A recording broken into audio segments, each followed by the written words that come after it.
Actually, parang, nako, parang mayroong layon niya sa mga bata. Kaya kahit alug-alugin ko siyang ganyan, pang pang pang pang pang pang. Yan, meron tayong enable this or disable. Shit, tinamaan yung screen.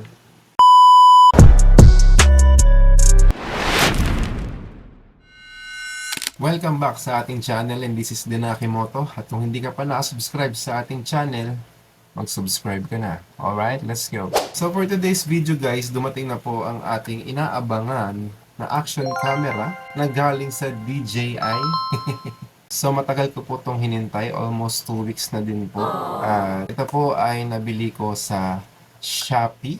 So kinabahan po ako doon dahil bayad na po yung item, kaya medyo kinabahan po ako. Pero ngayon, dito na po ang ating DJI Osmo Action 4. Tara, unbox natin yan.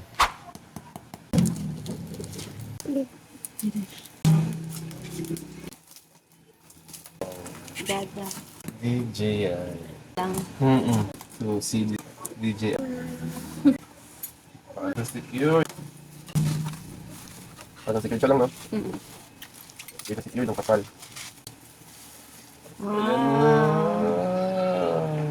Parang panaginip. So, ito na po ang ating DJI Osmo Action 4. So, ang kinuha po nating combo ay Adventure Combo. Ayan po. Adventure Combo po ang ating kinuha dahil napakasulit naman po talaga nito. At nabili ko lang po sa Shopee ng 14,000. So, meron po tayong discount doon at dahil meron po silang promo, kaya nakuha po natin ang 14,000. So, ilagay ko na lang po sa baba sa description yung link kung saan ko to nabili. Alright? So, ito ang kanyang harap. Nakalagay din syempre DJI Osmo Action 4 Adventure Combo. So, inbox na natin to guys. So, open na natin siya. Ayan. Pagka-open mo, makikita mo na rito yung kanyang accessories at Osmo Action 4. Nakabox siya, no? Hindi siya katulad ng ibang action camera na visible yung action camera dito sa harapan. So, ito, iba po siya. Bali, sealed na sealed po talaga siya. Sa box niya pa nga lang kanina, sobrang sealed talaga niya. Then, talagang alam mong protektado yung camera mo. So, ito po yung Osmo Action 4. Yan, andito po yung camera. Andito po sa loob. So, itong isa naman yung kanyang accessories. Tapos, syempre, yung kanyang monopod o yung extension rod. Alright. So, yun ang laman ng box niya. Ayan. So, ito po ay DJI Action na monopod. So, kapag inalag-alag mo siya dito, so walang mga umaalog-alog na parte dyan sa loob ng extension rod. Talagang masasabi mong quality. Then, open natin yung accessories. So, ayan. Meron siyang silica gel dito. Siyempre, bibigay fresh to dun sa mga nasa loob, no? So, hindi yan pwede kainin, no? Ilayo niyo yan sa mga bata. So, ito, ang unang-unang bubungad sa inyo, yung kanyang USB Type-C. Ito yung magsisilbing cable mo pag gusto mo mag-transfer ng mga files sa computer. After nun, dito ang kanyang, may kita mo ang kanyang mini adapter mount. So, ito po yung mini adapter mount niya. So, hindi na po siya yung typical na makikita natin sa mga action camera na bilog din dito, yung may screw. Kasi ikot-ikuti mo pang ganun. So, ayan. Iba po siya, no? Mamaya may kita natin yan paano yung kinakabit, no? Then, syempre, nasa loob po ang kanyang battery case. Ito ang kanyang battery case, guys. Sobrang ganda, no? So, ang kanyang battery case is sobrang quality din. So, ayan, tanggalin natin yung mga batteries, no? So, ayan, tanggalin natin yung battery. So, pag tinanggal yung battery, nawawala yung ilaw. So, tingin ko, hindi siya full charge. Kaya ganun. Kaya kulay orange. Yan. So, nakikita nyo doon sa loob, lagayan po yan ng SD card. So, dalawa lang yung slot ng kanyang SD card. So, yan yung pwede mong paglagyan ng SD card pag wala kang mapaglalagyan. Hindi siya ganun kabigat. Parang lang siya. Mas mabigat pa yung cellphone, syempre. Pero ito yung magsisilbing power bank ng iyong batteries. Hindi ko sure kung pwede siya maging power bank. Pero tingin ko parang oo. Ayan, natin yan dyan. So, i-push nyo lang siya para mag-charge yung mga batteries. DJI. Sticker ng DJI. May QR code ulit. May QR code ulit. May QR code ulit. Tapos meron pa rito isang maliit na hindi ko alam kung ano ito, no? Pero mamaya, nakikita natin yan paano nalagay. Balik muna natin yung lahat dyan. Ang last natin na i-unbox ang mismong Osmo Action 4. Nandito po yan sa loob, no? Kasi mabigat eh. So almost 2 weeks ko siya hinintay. Sobrang excited eh, no? Sobrang excited ako. Umorder na ako ng mic sa Shopee. At hindi pa dumadating ang mic. Halos sabay ko lang naman sila in order. Ayun. So ito ang kanyang frame. Ito, sabi ko yun, naka-plastic siya lahat. Ano? Ito yung two screws niya, dalawa. Ito yung ibang ano niya, ito yung ibang accessories niya. Nasa loob siya ng Osmo Action 4 na box. So, ayan. Ito yung kanyang adhesive mount. Ito yung adhesive mount niya. So, curved po ito, no? So, ito yung isa pang mount. So, dalawa yung mount na kasama. Ayan. May magnet, oh. Magnet yung mounts natin. So, hindi naman siya mini. Halos same na sila ng size. Same lang talaga. Ba't siya tinawag na ano? Adapter mount mini. Ah, okay. Dito pala. Itong pinagkaibahan nilang dalawa. Ayan. Ito mahaba. Ito mahaba. Ito maikli. Okay, gets ko na. So, diyan mo natin sa may... Diyan mo natin siya lagay sa may gilid. Tapos itong frame. Yan. Pati yung frame, no? Talagang masabi mong ano, quality. So, nagkaroon na din kasi ako ng medyo middle class na action camera na SJ-Cam SJ8 Legend. Ang SJ8 din naman na SJ8 Legend is quality din naman ng mga accessories niya.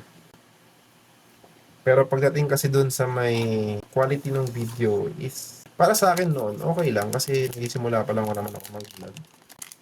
Action 4. Ayan, talagang sealed na sealed po. Ayan. So, medyo mabigat po siya. Kung i-compare ko siya sa dati kong action camera na SJ8 Legend, is mas mabigat to. Kasi wala pa tong battery ah. I think kaya siya mabigat kasi itong action camera na to ay merong magnet. Siguro ayun yung dahilan kaya medyo mabigat tong camera na to. Pero ayan, ang kanyang lens, naka-cover yan ng sticker para hindi siya nagagasgas no while traveling. So ito po yung first time na magkakaroon ako ng isang expensive na action camera.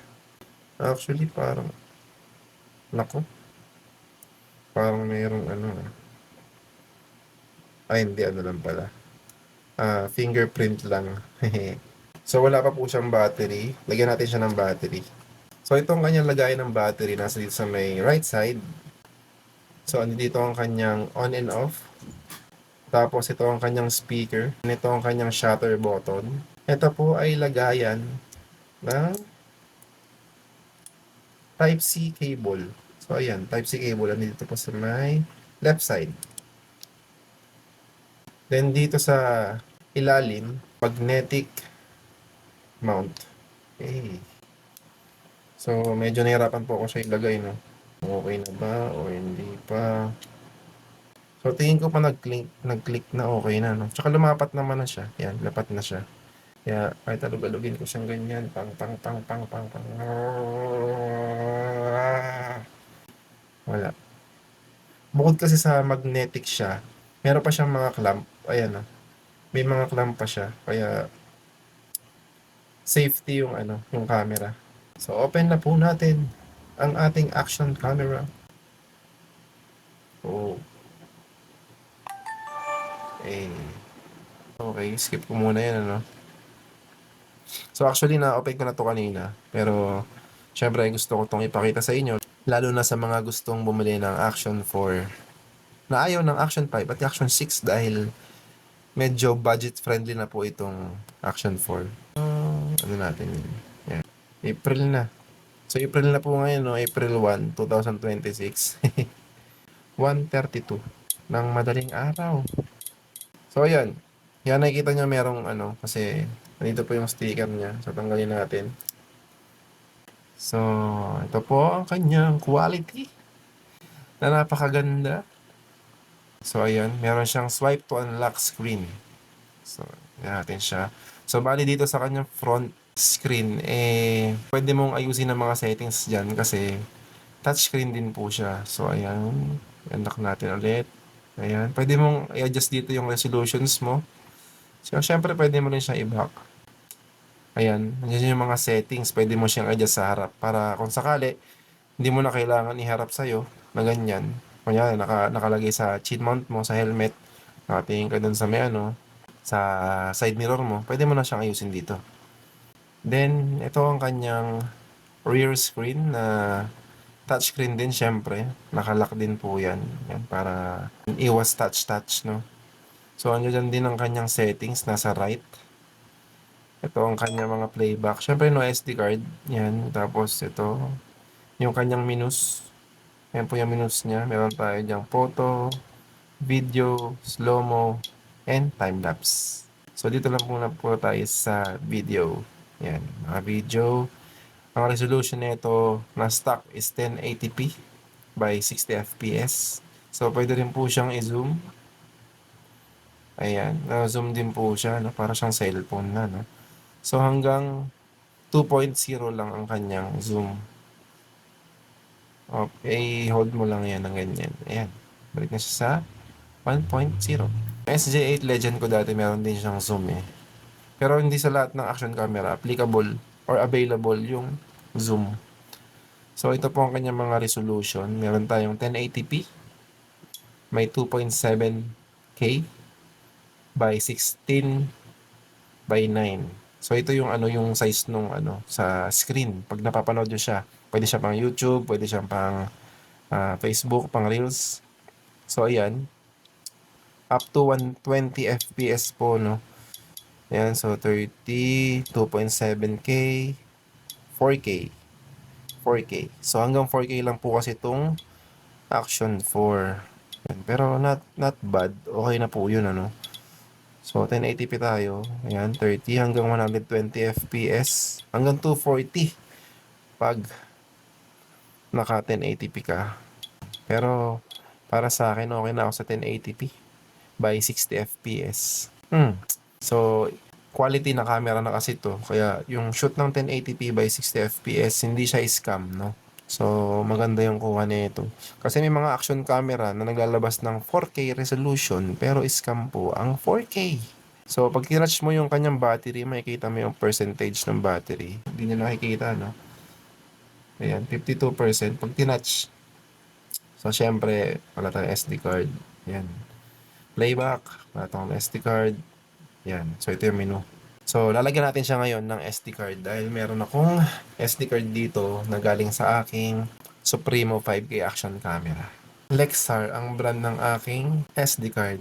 Lexar na talaga ginagamit ko sa mga dati ko pang action cam. So, U1 lang to, no? Hindi siya recommendable sa sa DJI Action 4 natin kasi ang recommendable na SD card sa ating DJI ay yung mga matataas ang performance, yung mga U3, V30, yun. Ayun yung mga pwede sa kanya. Yung Lexar Professional, mga SD, SanDisk Extreme Pro, yung mga ganon, SanDisk Ultra. So, yung Kingston, basta yung V30 and U3. So, yun yung mga pwede dito. Yung recommendable. Pero, tinry ko to kanina. Itong SD card na to, kahit na mababa lang yung kanyang specs, is gumana po siya dito sa ating DJI. Okay, try natin ulit. So, meron ditong nakalagay na kung paano siya ilalagay.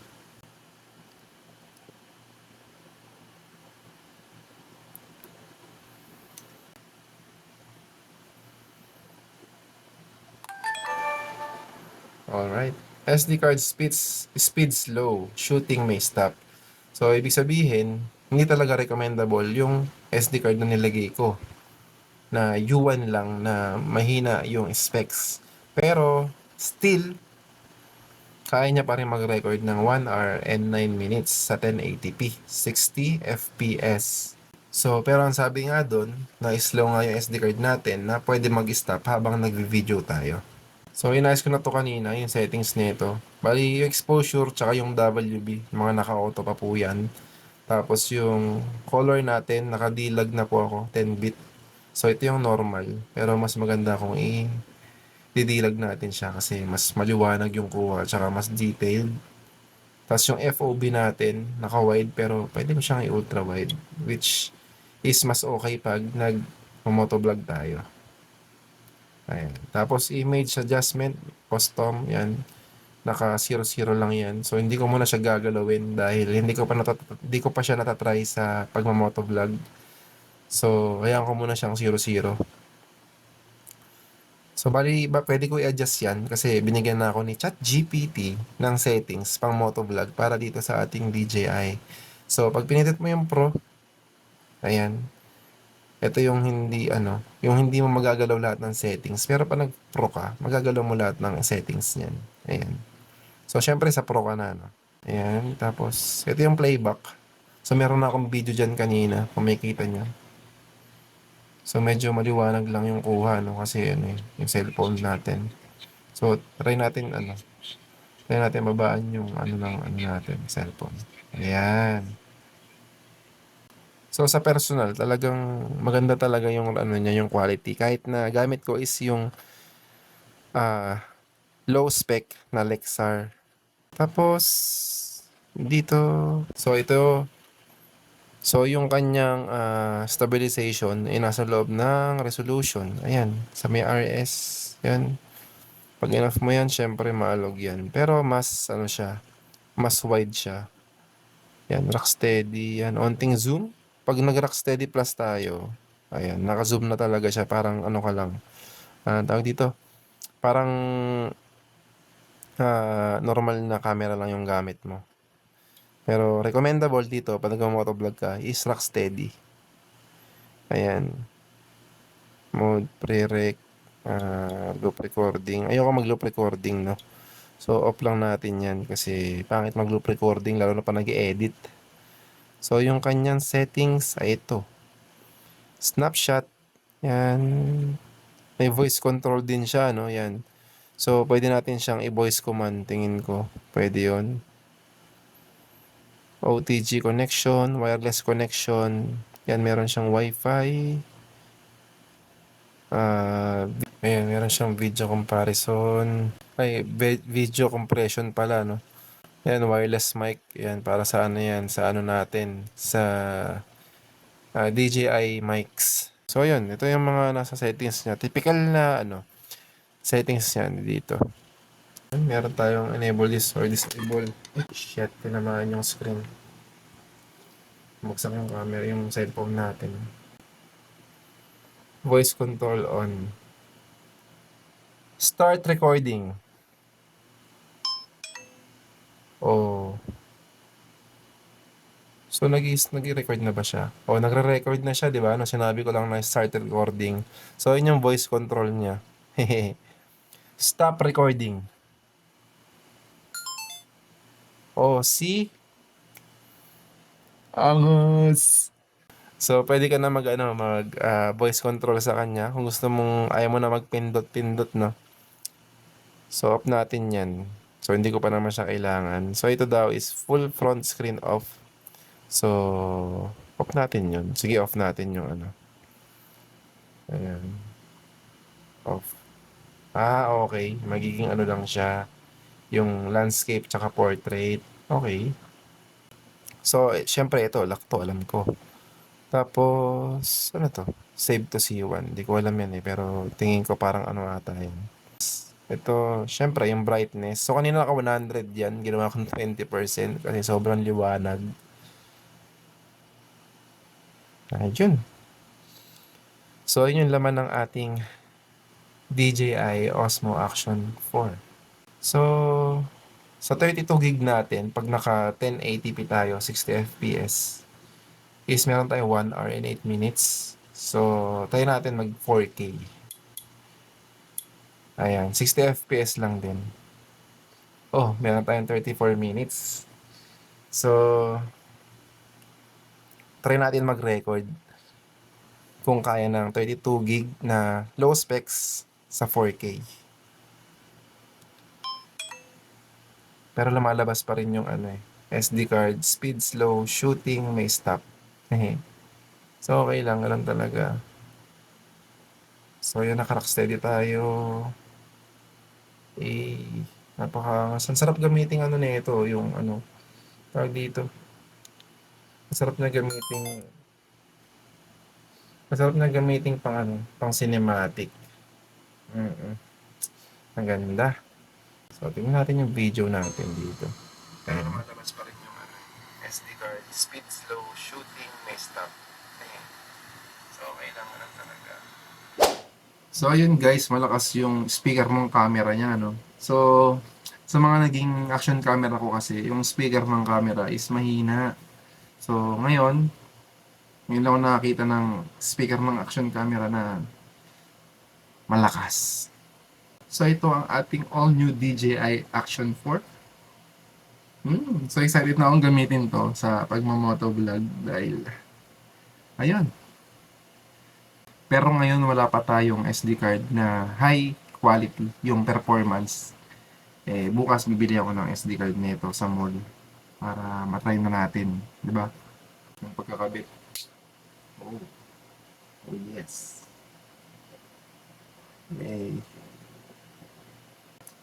Sa mga susunod na videos natin, itatalakayin natin yung ibang settings niya, yung mga features niya. So hindi ko pa kasi talaga siya nakakalikot Pero darating din yung mga araw na makakalikot ko to.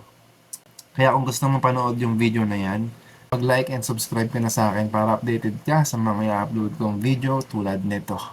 I'm so excited to use this action camera. So yun lang guys, maraming salamat sa panonood at pwedeng paki-like and subscribe sa ating channel para maging updated ka sa mga upload kong videos tulad nito. Then sa ating pagmamotovlog gamit itong ating Action 4. So kalikutin natin to next time. So ayun lang. Maraming salamat. Like, subscribe. Peace, yo.